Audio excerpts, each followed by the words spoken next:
সবজির টক করার জন্য নিয়েছি ভেন্ডি, আলু, কচু, বেগুন আর মূলো। একটু সর্ষে বেটে নিয়েছি। টক করার জন্য মসুর ডাল বেটে নিলাম।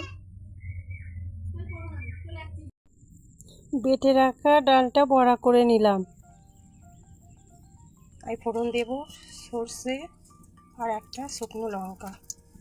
পর আমি একে একে সব সবজিগুলো তুলে দেবো।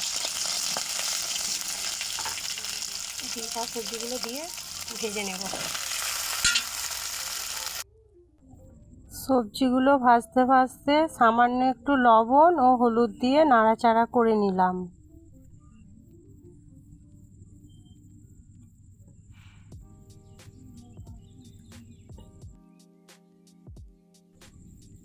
জল ঢেলে চাপা দিয়ে দিলাম সেদ্ধ হওয়ার জন্য।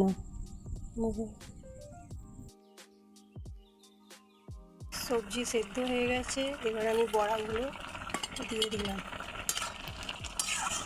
পাকা তেঁতুলের মাড়িটা বার করে জলে গুলে দিলাম। সর্ষে বাটার জলটা দিয়ে নামিয়ে নেব। আমাদের সবজির টকটা তৈরি হয়ে গেছে।